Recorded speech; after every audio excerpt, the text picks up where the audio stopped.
to the Body Love Revolution Online Summit. Today, I'm very excited about my guest that I'm getting to chat to as I found her on Instagram and I absolutely love her content and her message. Welcome, Naomi Gottlieb Miller. Naomi is a mover and a maker and a mum of three wild, wonderful kids. Naomi has been teaching yoga and movement since 2005. She's known for classes as they are creative, playful, and strong.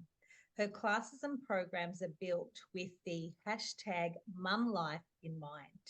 Naomi specializes in teaching short classes that pack a punch, making sure you can easily squeeze in your daily movement into whatever pockets of time in your day you happen to have. A big warm welcome, Naomi. Thanks for joining the online summit.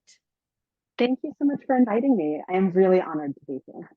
Oh, so wonderful. So, like I mentioned, your Instagram page is very refreshing, and I love how you have this wonderful way of just calling out all of this messaging that we have around beauty standards and the wellness industry.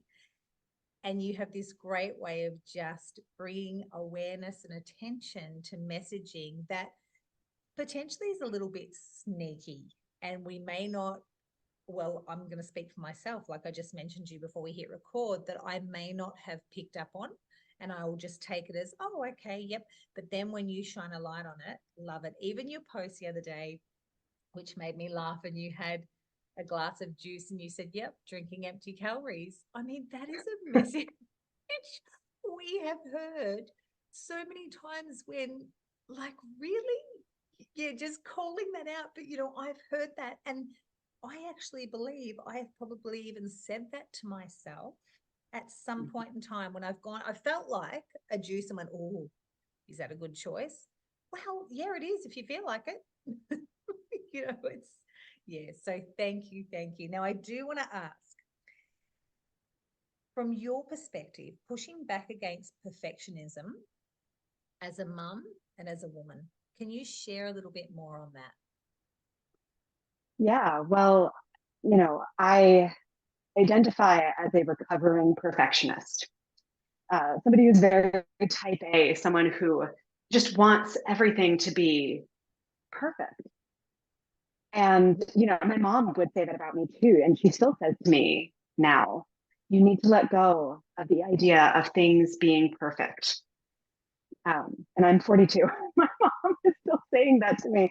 But it's true that even though, and I'll get to why the pushing back and why I think I'm more of a recovering perfectionist. But even though I feel like I've done a lot of work around this, I still very much want things to go a particular way, and it has a lot to do with control and a lot to do with just how I am perceived in the world.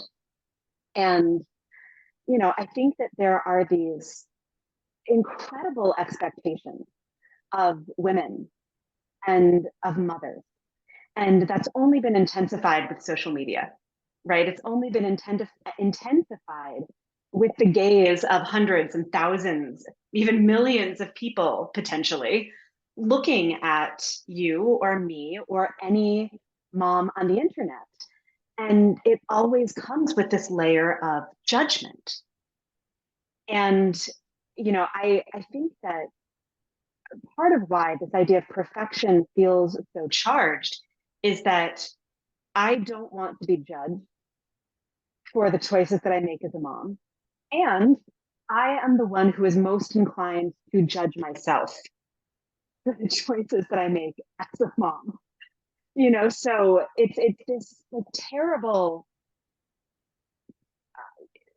sort of circle that we find ourselves in, right? Where, the judgment is coming from inside the house. It's like the call is coming from inside the house. The judgment is coming from the inside of the house.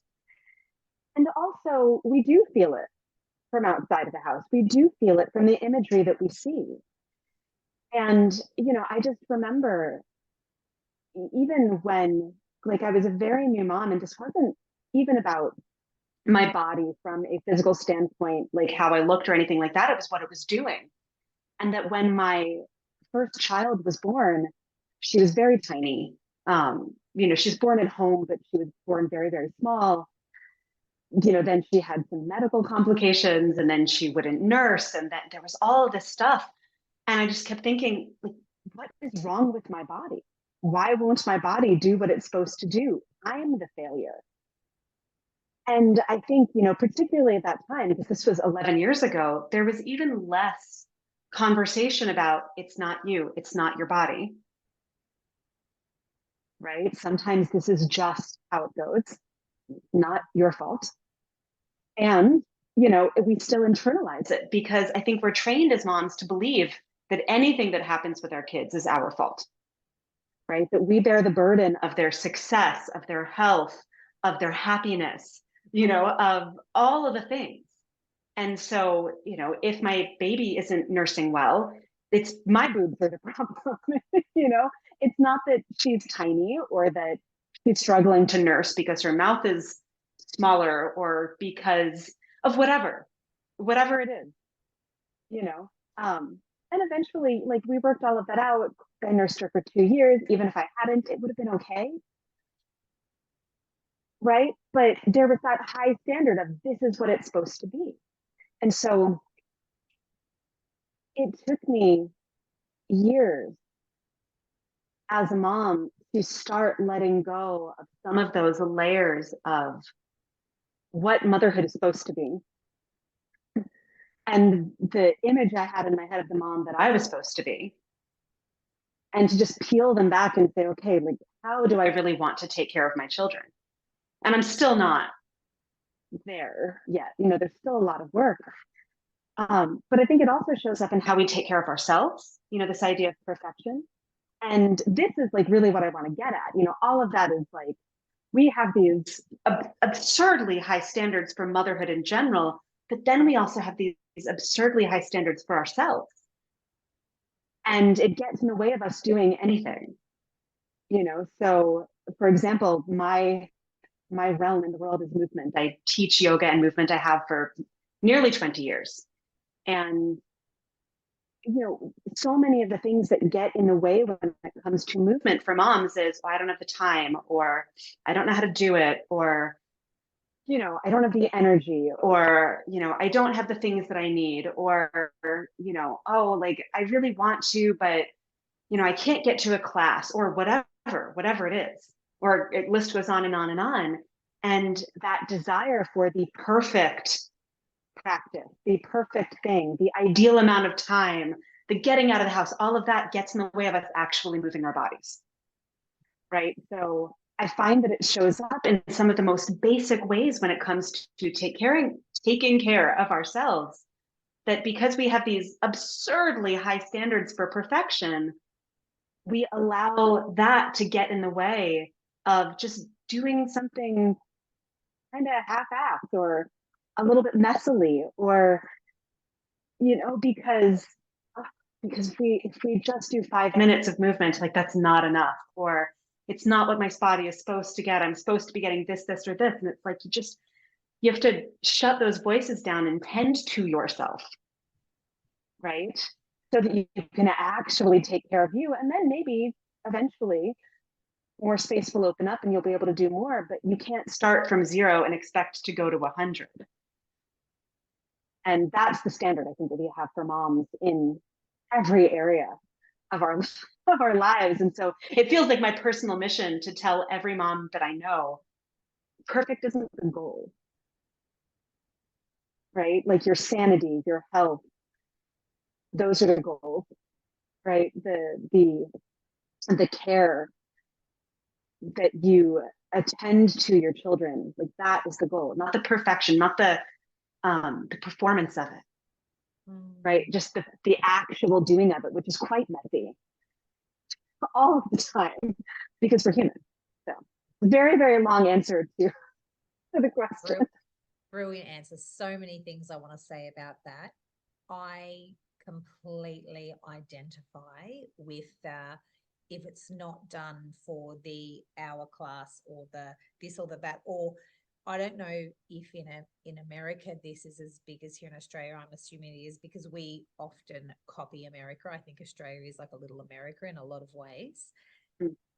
The curated woman attending a class now, the designer wear, the hair, the makeup, the nails, the yoga mat, all the gear, all that.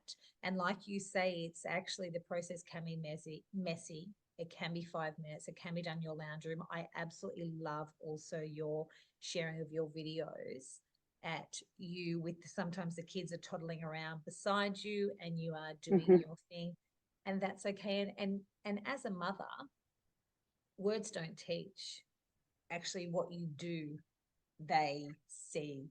Like we can say whatever we want, but it's what we're doing that is the message of our children. And I often say I've got two children older, 22 and 19. And Sunny is my youngest, my 19-year-old. And I used to often say, Sunny had my number. If I slipped up or I was less than, Sunny would call me out. And still he does at 19, and I love him for that. But he was my barometer. He would give me feedback. And that's the bit where you go, oh, so I often think, one of your children in particular has your number, whereas my daughter has my husband's number.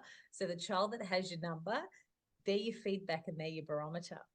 Mm-hmm. So even around that, when we're kind of slipping or we're slipping into that perfectionism, and I totally understand that.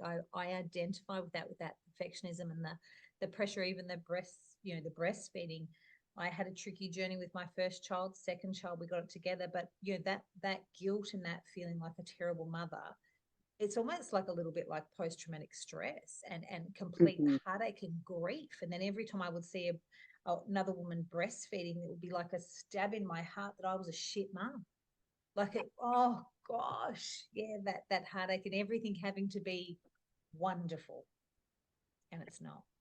Well, and don't you think that sometimes, and I don't think that this is created necessarily by, the people in control. That's not what it is. But I think that we create conditions for women in the Western world. I can really only speak to that. So the US, Australia, we create conditions under which we can never achieve that level of expectation. And so it just serves to keep us constantly second guessing ourselves and constantly thinking we don't match up. And so we have to do more. And it only serves to keep us down, right? Because if we are constantly second guessing our own goodness as human beings, then we can't possibly rage against the machine that created that, right?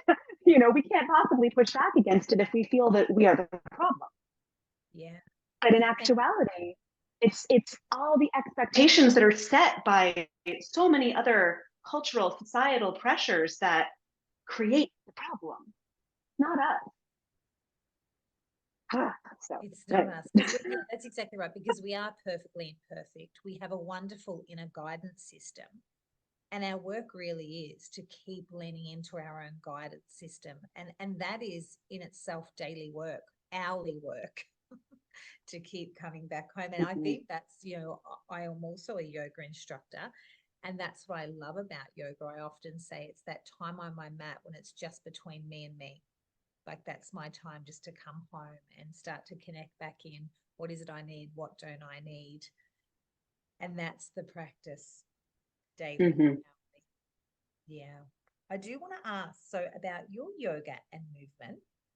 So yoga movement should not be used to as punishment for having a body. And that's another reason I'm going to say that I moved into yoga, because I felt it was a much more gentle approach to movement, but it can be incredibly strong.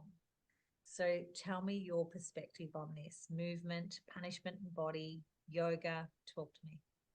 Yeah, well, when I got into yoga, I was a baby, relatively speaking. I had just moved to New York City, and I was, very deep into an eating disorder that I'd had for a decade, really, at that point. I mean, I was 18 and I had started the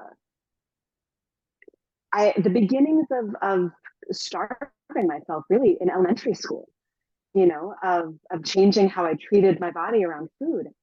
And it intensified obviously more when I was in middle school and high school, and then in college, I was by myself. Nobody was monitoring me. And so I could eat a frozen banana with peanut butter for dinner and have nothing else during the day and call that fine. Okay.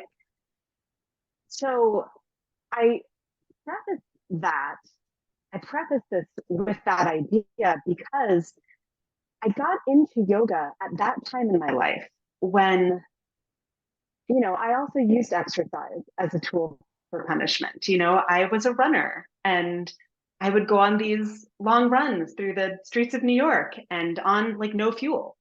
Um, and I certainly saw movement as a means to an end. I didn't see it as this thing that I'd always enjoyed, which was true.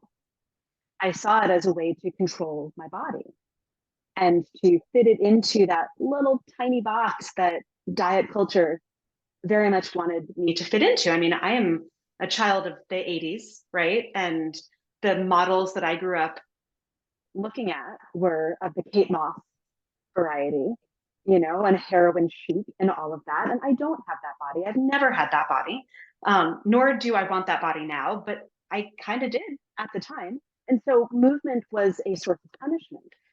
And I found yoga, and I remember being in the studio that I was taking classes in. And yeah, it was a gentler form of movement for sure, but it was still challenging and taxing. And it was my first exposure to yoga really as an adult and by myself. My parents had been trying to get me to go with them for years when I still lived at home and when I would come home on breaks and that sort of thing. And I wasn't interested because, of course, my parents recommended it. So why would I want to do it? But I was taking this class and I was lying on the floor. I remember this moment very clearly, and I could feel my heart pounding. We hadn't done anything strenuous, excuse me, but it was strenuous enough for my weak body. And I just lay there with my heart pounding on the floor and thinking, I want to live. Like, I am not healthy right now. And this is not living. Now, it still took me a whole decade plus after that to get well. And I still actually, within the yoga world, got sucked into some very, very toxic behaviors, very dangerous behaviors around, eating and, movement and that. But it also was a gateway for me to actually start feeling my body, to pay attention to what was happening. And so even though, there were a lot of ups and downs, I still very much think of yoga as my movement home. I don't really teach conventional yoga anymore. I don't teach anything that looks like traditional yoga. And so I don't really call it that now, which is why I call myself a movement instructor more. I will always find my home in downward facing dog. I will always find my home in a cobra pose. Like I will always find my home in pigeon, because it was through that practice that I finally started to realize, like, this body that I'm living in, this is all I got. And I don't want movement to be a form of punishment. I don't want it to be a way to hurt my body. I want it to be a way to celebrate my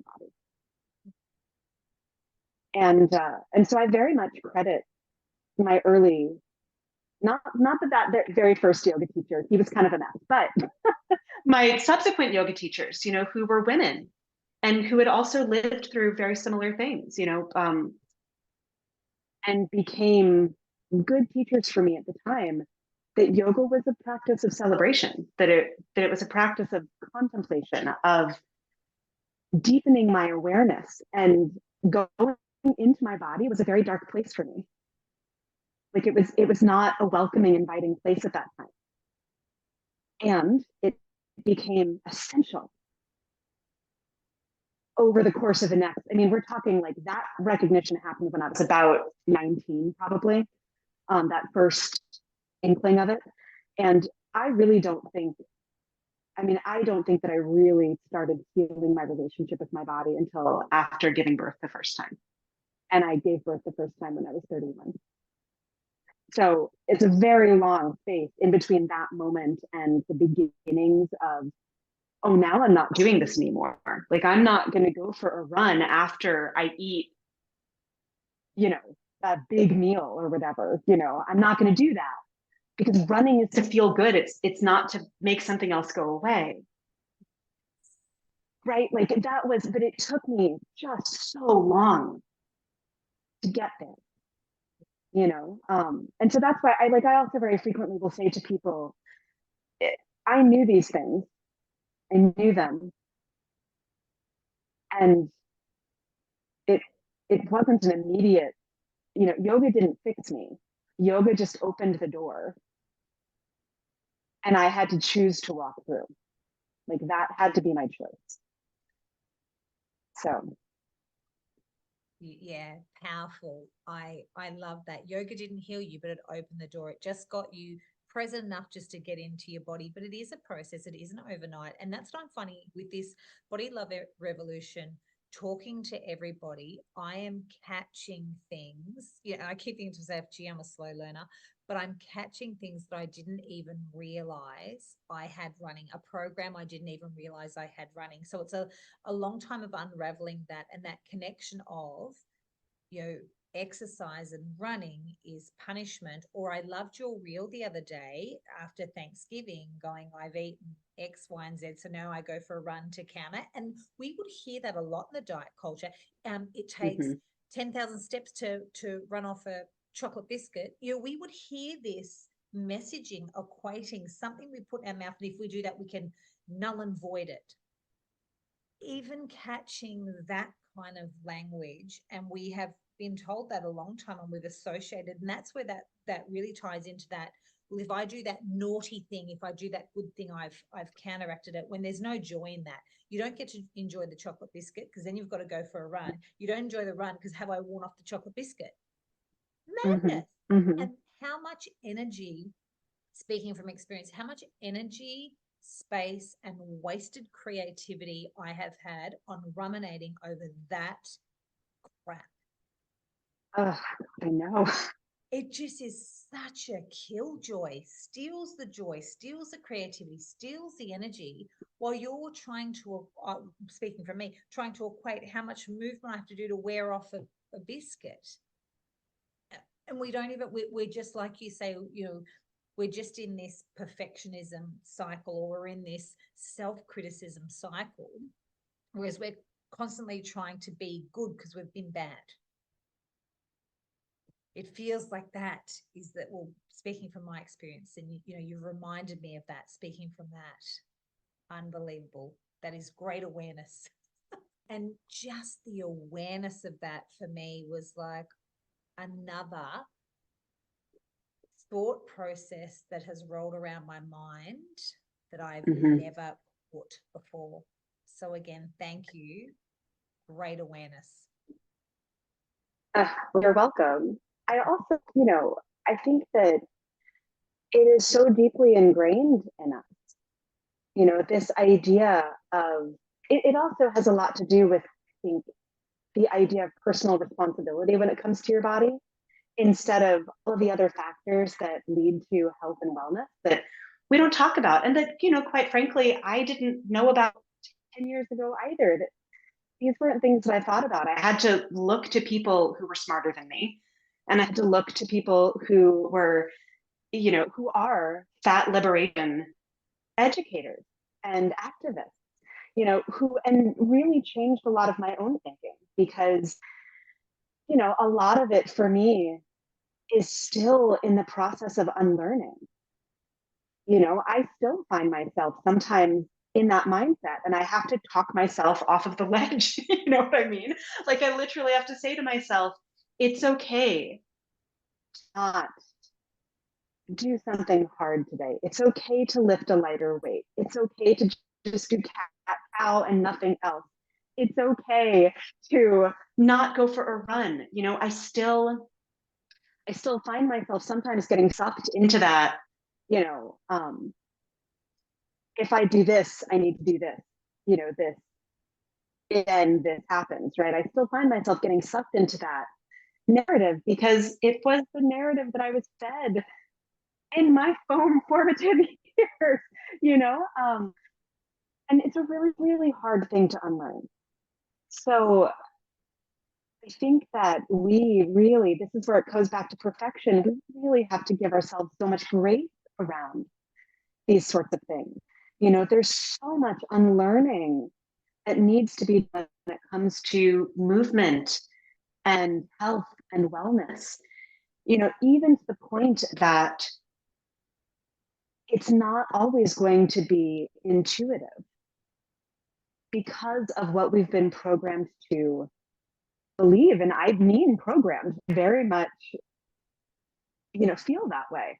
So, I think that a lot of it is hearing these things and then hearing them again and again and again and again and again until we finally say, okay, I understand. Because also that's not really, we have this very narrow idea too about bodies and how much movement can impact our bodies and how much certain types of nutrition can impact our bodies. And that's just not, it's not that simple. You can't just say, if I eat this cupcake, I need to go for a run. Your run isn't targeting that cupcake. That's, you know what I mean? That's just not, well, it works, but we have in our heads that it does. And but that kind of stuff doesn't sell magazines or books. It's not as attractive as saying, do workout to trim your waistline or to bounce back from having a baby or whatever. It's not as fun as just saying move to feel good, move because you want to. And also, as humans, we want certainty. We want to know that if I do that, that's going to get me that. When nothing can be promised. But that, like you say, that doesn't sell stuff. We need to hear that if we're going to buy that diet, we're going to have the slimmer waist. If we're going to buy that diet, we're going to be guaranteed this. But and I heard a great thing the other day. One of the guests was on and she said, it's not maths. Like if it was as simple as that, calories in, calories out. If it was as simple as that, that's like an equation. That's math. She said, this body stuff isn't maths. It's chemistry. It's science. Yes. It's just not an equation. Yes. And I'm at the moment being you say you're a reformer perfectionist. I go, I'm a reformer, a recovering yo-yo dieter. And I've even been noticing this pull because it is that unlearning program from such a young age. And this time of year, particularly for me, Christmas time in Australia, we're hot weather. So it's, swimmers and it's beach and it's, I live on the coast. And this pull back to do this next radical diet at the start of the year because all of those things, but because it's been a pattern. I'm 48. It's been a pattern for 38 years that this is what you do. And this pull for me to want to do that. And the other day I was journaling about it and I thought, there's almost like a safety in that for me because I feel quite out of control and I'm unhappy. So diet is very controlling. It gets you back on the straight and narrow. You've had Christmas and it's been a wonderful time. Get back to work. The start of the year starts because in Christmas, that's our big summer break. And I thought, is it the diet or is it almost like a control and whip yourself into shape and get back into routine because you've had just a bit too much of a good time? So there's this almost this safety in this get back in the box and get on the program. And I was really starting to feel into that and to go, is this about the diet? Is it about, like, there's so many layers to it, of course. But I thought just for many years it's been and this is my first year where I haven't got children going back to school. My two children have finished school. My youngest graduated last year. Also being in this notion of school terms, running your life for 20 years to school terms. There's all of a sudden no school terms. There's no diet to get on. How am I going to pull all this together? Like it was almost like the mindset and the unlearning of being in this rules. So that's been the curiosity for me about this pull to the diet. Also observing a lot of people around me who are on, like, I had a message with two friends last week, and we were chatting. One said, oh yeah, I'm on the shred. So I'm on the shred was one. New Year, I'm on the shred. And I felt myself go, oh, but it was this tug of going, it's none of my business. Do a shred if you want to do it. Like, it's none of my business. But how I got a little bit Mhm. triggered by that word shred, I'm on the shred. And then me going, well, I'm not on the shred. So now what am I going to do? Interesting language. And then another friend saying, oh yeah, I'm off the old, I'm off the carbs. I'm cutting the carbs. And then you're like, oh. Mhm. But it's that language and this control piece for me getting back into the new year. So the curiosity for me has been wonderful with opening my mind up to other ways of being. And like you say so beautifully, unlearning the program, speaking back to the program, questioning the program, getting Mhm. curious about the program. What is the program? Yeah, how does that feel? And like you say, it's not always intuitive. It actually has to be inquired and challenged. It's not like intuitively, oh, I'm intuitive. No, I actually have to question myself and be quite firm with myself. Give Mhm. myself time and space to work through this. It's not intuitive at all. It's actually, wanting to be soft and gentle, but questioning myself in a loving way, but still questioning the old patterning. Oh, I yeah, love that. years of it. So tell me, movement should be accessible to busy mums, and ways mums can get in their own way. You haven't covered that a little bit, ways mums can get in their own way. But tell me about accessible movement for mums. How do you do it with having a young family? And I have seen some of your beautiful things. And like I mentioned, seeing your beautiful children toddle around while you're moving. But tell me how you make movement accessible for you with your family, and how can mums bring that in? Yeah. Well, I um when I first started teaching yoga, which was 2005. Okay, so nearly 20 years ago. When I started teaching yoga, I was like 24. No, I was quite young, and I had a lot of time on my hands. So I could do an hour and a half of yoga every day and also go for a run if I wanted to. And also, like, I had obscene amounts of time. I mean, it was wonderful. Um, and then I had children, and in my head, the idea was, well, I should be able to go back to that because one of the things that we're told as moms is once you have your kids, it's fine, but you got to go back to where you were. Like being pregnant, labor, delivery. I know it's a lot. You got to do it, but then you got to go back, right? You're not entering into a new world. You're going back to where you were, which is a lie. It's Um, just not true. And, I found with my first child, first of all, I could not figure out how to do a daily practice for the life of me. For nearly, and I was someone who moved every day for even while I was pregnant, like for an hour. Like I would just move my body. I had time. It was unlimited. It was wonderful. And then, after giving birth, she didn't nap. She didn't sleep. She needed to nurse every 2 hours, if not, and because I was having supply issues, I was pumping constantly. So, not only was I not sleeping at night for the first couple of months because I was pumping overnight also to maintain my supply, which was insane, but I was caring for an infant without a rule book or any idea of what I was doing. And I just couldn't figure out how to move my body. And so sometimes I would do it holding her. Sometimes I'd put her in her like little Moses basket situation and she'd look at me and I'd move for 2 minutes, then she'd scream. She did not like being put down. Like this baby needed to be on my body all of the time. And so it was a really rough first year. And I mean, I started practicing at like 10 o'clock at night for a while. I couldn't figure it out. I couldn't make it happen. And it wasn't until about a year in that I finally figured out that it had to be very consistent for me. I had to do it at the same time every day. But also, she was more consistent at that point. She was a little bit more consistent as a 1-year-old than she was as an infant. And it still took me until my second child to realize I am holding myself to an absurd standard.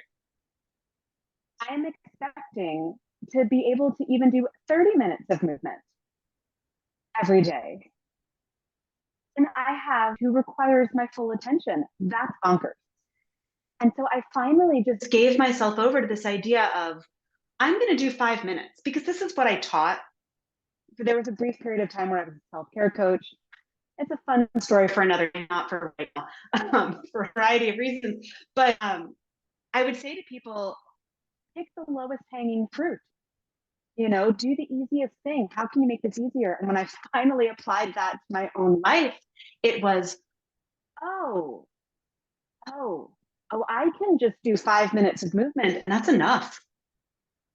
And this was still at a point where I was working through these issues of if I don't move in a certain way, if I don't, I was still working through that for tat idea of movement, particularly postpartum, particularly like struggling with body image and all of that. So I was still in that wobbly place of, I love my body. It doesn't look the same. I still love my body. Movement is not for punishment. And also, I don't want my body to look like, that really sticky place of postpartum, which, by the way, I think lasts forever. Like, my personal belief is that once you give birth, you're postpartum from there on out. It's not something that suddenly goes away. Just because your kids are 19 and 22. Right? You are still postpartum. You are still post giving birth to those children, right? That doesn't change. Anyway, we struggle with that because we have images of women who lose all the weight or, bounce back or get abs immediately or whatever absurd thing it is. And the expectation is we should be like that. And so we get stuck. And I got stuck in that. And so it was finally, it was in between my second and my third child that I started my online studio. And in my online studio, it was, I'm teaching 30-minute classes. I'm teaching 15-minute classes. I'm doing 8-minute classes. That's the time that we have, really, as moms. Like 30 minutes even is a lot for most of us. Like my kids would interrupt my 30-minute classes. They couldn't handle being away from me for 30 minutes because, of course, I was alone with them a lot of the time. My husband had joined the military when my son, who's my middle child, was 5 months old. So I was solo parenting constantly and trying to deal with, okay, this kid is coming in while I'm trying to teach people how to do table pose. And I have to navigate teaching while also telling my child to give me space or holding them or nursing or whatever it is. It was insane. And so that also stripped away some of those layers of perfection where it's like, this is my life.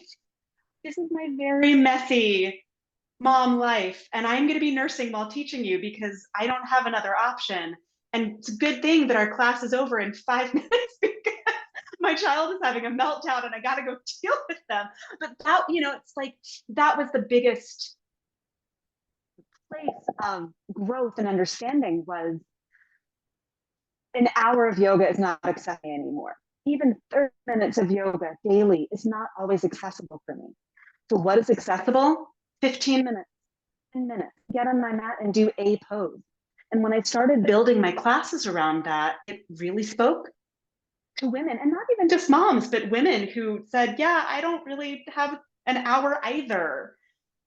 That feels like a lot, so that was really the learning curve for me. And just recognizing, and even now that my youngest is finally in pre-K, meaning she's not at home with me 4 days a week. So I'm by myself. I can teach classes with no interruption. I can do all these things. And even still, I do 15 minutes and I think, that's good. I'm good. I don't necessarily need more than that. If I have time, maybe I'll do more, but again, it's like thinking we have to do this certain amount of time and that is the most virtuous amount of time to move your body, when it's really not that. It's the goal is move your body. Yeah. That's it. That's it. Yes. That's it. That's how we make movement accessible. And I will say that I've gotten pushback to it from people in the yoga community who say, well, what if what you're actually doing is saying you're diminishing the practice or you're rushing people through or whatever. And I acknowledge that. Yes, a lay practice is lovely. It's also not accessible for everyone. It's just not. Or here's the thing, Naomi. Don't do it because you can't do an hour, or do 8 minutes. Like people can push back on that and say, oh, but you're diminishing. Hang on a moment though. 60% done, 40% done, or not done at all. I think I'll take the 40% done, the 60% done. And again, it's back to the illusion of it having to be this big drawn out, this time, again, this perfectionism or these rules around everything. No, if on a Sunday you happen to get to yoga for an hour, what a treat. But every other day, if it's 8 to 7 minutes, 15 minutes, tremendous. Well done to you, Mama Bear. Yes. Look what you did. Yeah. You did that for you. And you can still get those beautiful benefits. Like, you mentioned some of you, but a beautiful camel pose, a pigeon pose, a downward dog. Hallelujah. That's, that it Well, and doesn't have to also be. not thinking, and not thinking like, oh, I didn't do enough. And instead saying, hooray for you. Like you just said, well done, Mama Bear. You did it. It's not even like the 40 or the 60%. It's like, this is your practice, right? It's this or nothing. Yeah. What do you like? Is it really important to hold yourself to the standard of it has to be this really intense thing or nothing? Really? That's what we're gonna do to ourselves? It seems absurd, like totally illogical. And yet every mom that I talk to, before they get in this idea of, oh, it could just be 5 minutes, it could be 8 minutes, it's really not a big deal. They think, I feel like I'm supposed to be doing this, this bigger, longer, drawn out practice. And all of that pressure, it prevents us having this lovely experience of maybe just a downward breathing. If that was it, could be enough, right? Yeah. Yeah. You feel the benefits of a good downward dog always. You only just have to Yes. feel into that and go, neck has lengthened, hips have had a little stretch, the backs of my legs, I feel wonderful. Like that's all it takes. Yeah, it's great to question this. And I would imagine your yoga classes when you're, breastfeeding a child, kids climbing all over you, going classes done for when, and just seeing you in a home environment because you're solo parenting, your husband's not there, going, yay, if Naomi can do that, I can too. That is so refreshing to hear. And I would imagine your community would have appreciated you just showing up as you in your glorious, messy, beautiful, wonderful Mama Bear life. Because the truth is, that they identify that's what's happening when you're in that phase of life. That's what's happening Yeah. to us, isn't it? So Well, refreshing. even the women whose kids are grown have said to me, I love when your kids show up in class. And in my head I'm going, oh, it's so inconvenient or it's so annoying. And they say, it's kind of beautiful. I'm not upset about it. It's really sweet. So, and I love being that. I don't see it as often in other teachers. It's just not a common thing. I do see it. It makes me say, like, I'm with you. You're not Yeah. alone in this. It's okay. Yeah, we're all doing this crazy and we're all doing our best. And yeah, we are all doing our best. If only we knew that though, because we tend to think we're not Yes. doing our best. We actually Yeah. don't think we're doing our best. We think we're far from our best. But in that moment, we are, because we all at some point get too tired, too hungry, and too thirsty. We just do.